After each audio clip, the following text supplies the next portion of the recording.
세탁소 가족의 갈등. 고봉이는 깊은 한숨을 내쉬었습니다. 윤미옥 경찰서장, 사돈으로부터 받은 2억이라는 거금이 그녀의 손에 있었지만 그 돈을 어떻게 무림이에게 말을 해야 할지 감당할 수 없었습니다.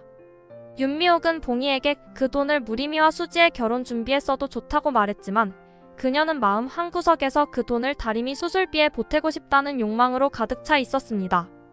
그녀는 마음을 다잡고 무림이에게 간곡히 부탁합니다. 무림아, 다림이 수술하면 앞을 볼 수 있대. 정말이야. 네 동생 앞으로 지팡이 없이 다닐 수 있대. 제발 이 돈 다림이 수술하는데 보태자. 응? 이라며 사정사정합니다. 어머니, 이건 아무리 생각해도 안 돼요. 무림은 자신을 진정시키며 말을 꺼냈습니다. 어머니의 기대에 부응하고 싶었지만 이 돈을 넘기는 것이 옳지 않다고 생각했습니다. 봉이는 한숨을 내쉬며 깊은 시선으로 아들을 바라보았습니다. 눈가에 떠오른 주름이 그의 마음을 더 아프게 했습니다. 내가 다림이를 위해 이 돈이 필요해. 너도 알고 있잖아. 다림이가 눈이 보이지 않게 된다는 거. 그 아이 아직 젊은데 이대로 두고 볼 수 없잖아. 그렇다고 서장님한테 받은 돈을 이렇게 막 써도 되는 거예요? 무림은 점점 더 목소리가 격해졌습니다. 당장 그 돈 서장님께 돌려주고 오세요. 봉이는 순간 입을 다물었습니다. 그녀의 얼굴에는 고뇌가 묻어 있었습니다. 그동안 살아온 인생이 모두 힘겨운 선택의 연속이었습니다. 그 모든 선택은 항상 가족을 위해서였고 이번에도 마찬가지였습니다.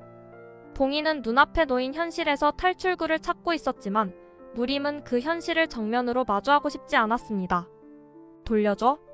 그러면 우리 다림이는 어쩌고? 봉이가 고개를 돌리며 애처로운 눈빛으로 아들을 바라보았습니다.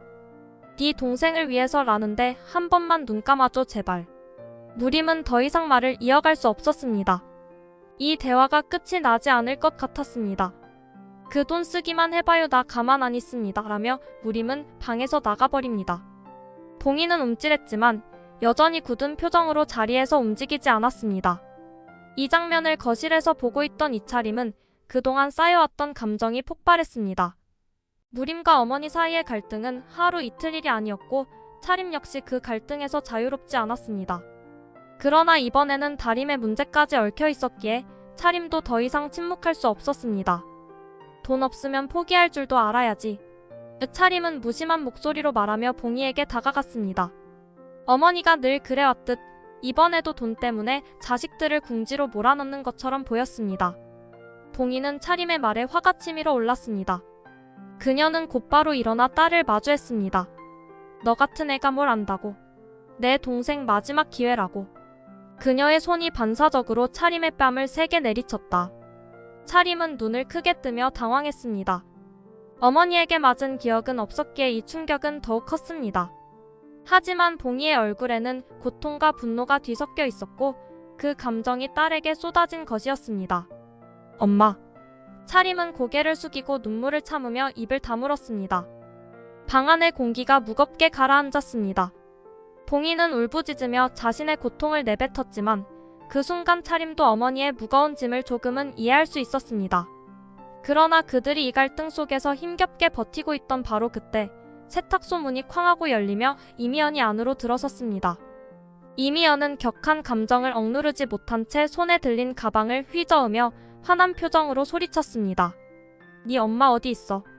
이미연의 목소리는 공기 중에 떠돌았고 봉이는 그 소리를 듣자마자 몸을 굳혔습니다. 그녀는 이미연이 왜 이곳에 왔는지 알고 있었습니다. 이미연은 곧장 봉이를 향해 다가갔습니다. 언니, 내 남편한테 돈 빌렸지? 3천만 원이나. 그걸 갚을 생각은 있는 거야?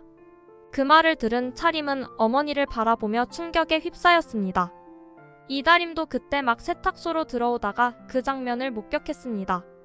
이미연이 화를 내며 다림에게로 눈길을 돌렸습니다. 내 엄마가 우리 집 돈을 가져갔어. 그걸 알고도 너는 아무 말 안 했니? 이다림은 갑작스러운 폭로에 말을 잃었습니다. 어머니가 자신들을 위해 헌신한다는 사실을 알고 있었지만 이렇게까지 큰 빚을 지고 있을 줄은 몰랐습니다. 다림은 눈물이 핑 돌았지만 차마 아무 말도 할 수 없었습니다. 이미연의 분노에 눌려 움직이지 못한 채 서 있었습니다. 엄마가 그 돈을 가져갔다고요? 이다림은 믿을 수 없다는 표정으로 물었습니다. 이미연의 말이 거짓이 아니라는 것을 직감했지만 그 사실을 받아들이기에는 너무 벅찼습니다. 혼란스러운 마음속에서 이다림은 곧장 세탁소를 뛰쳐나갔습니다. 그녀의 발걸음은 서강주에게로 향했습니다.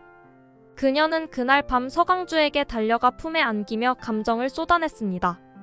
그래, 나는 가족들, 사람들 피나 빨아먹는 흡혈귀야. 이다림은 서강주의 품에 안겨 울부짖었습니다. 서강주는 당황스러웠지만 그녀를 품에서 떼어낼 수 없었습니다. 그동안 아무렇지 않은 척했지만 다림의 고통을 이해하고 싶었습니다. 서강주는 조용히 다림의 등을 쓰다듬으며 말했습니다. 너 그런 사람 아니야. 다 알지만 말 못하는 것뿐이야. 누림은 밖에서 흡연을 하며 자신이 처한 상황에 대해 곱씹고 있었습니다. 어머니와의 갈등, 장모에게 받은 돈, 그리고 다림의 실명 위기까지 모든 것이 그의 어깨를 짓눌렀습니다. 하지만 그에게 있어 가장 무거운 건 가족 간의 관계가 돈으로 인해 점점 무너지고 있다는 사실이었습니다. 길레와 만득. 이만득은 창문 너머로 한숨을 내쉬었습니다. 그의 손끝이 미세하게 떨리고 있었습니다. 전날 밤 산에서 발견한 가방 속 돈다발이 머릿속에서 떠나지 않았습니다.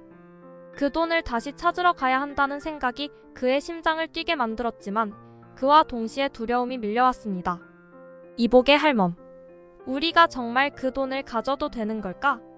이만득은 슬쩍 길레를 쳐다보며 물었습니다. 그의 목소리엔 조심스러움이 묻어 있었습니다. 안길레는 이미 그 결정을 내린 듯한 얼굴이었습니다. 그녀는 밤새 고민했지만 결론은 하나였습니다. 그 돈이 눈앞에 있는데 손을 대지 않는 건 어리석은 짓이라는 생각이었습니다. 그녀는 이만득 쪽으로 몸을 돌리며 목소리를 낮췄습니다. 여보, 이제 와서 망설이는 거요? 우리가 그 돈을 발견했을 때 이미 운명이 정해진 거나 다름없었어. 이만득은 길레의 말을 듣고도 쉽게 고개를 끄덕이지 못했습니다. 그 돈이 어디서 온 것인지, 누가 잃어버린 것인지 알 수 없었기 때문입니다. 하지만 한편으론 그 돈을 눈앞에 두고 놓친다는 건 평생 후회로 남을 것 같았습니다. 그는 밤새 머릿속에서 여러 시나리오를 떠올렸지만 결론은 하나였습니다. 우리가 그 돈을 가지면 경찰이 추적할 텐데. 그럼 어쩌지? 길레는 이만득을 똑바로 쳐다보았습니다. 우리가 그 돈을 찾기 전에 누가 먼저 가져가면? 그 돈이 거기 있는 걸 아무도 모른다고 생각해? 그녀는 말을 멈추고 한 발짝 다가섰습니다. 이건 우리에게 마지막 기회일지도 몰라. 이 기회를 놓치면 평생 그 생각만 할 거라고. 이만득은 조용히 고개를 끄덕였습니다. 길레의 말이 맞았습니다. 그 돈을 두고 온 이상 그들이 아닌 다른 누군가가 찾을 것은 불 보듯 뻔했습니다. 그리고 그 누군가가 그 돈으로 잘 먹고 잘 사는 모습을 상상하자 억울함이 밀려왔습니다. 그럼 언제 다시 가는 게 좋겠소? 이만득은 길레에게 물었습니다. 이미 마음은 반쯤 그 돈으로 향해 있었습니다. 길레는 눈을 가늘게 뜨며 창밖을 바라보았습니다. 오늘 밤이 가장 좋을 거야. 어제 본 그 길로 가면 사람들이 우리를 볼 일은 없을 거야. 그녀는 이만득에게 다가가 손을 살짝 잡았습니다. 이 기회를 놓치면 우리 인생에 더는 기회가 없을지도 몰라. 이만득은 길레의 손을 마주 잡으며 마지막 결심을 굳혔습니다. 여기까지 오하예상 줄거리였습니다. 감사합니다.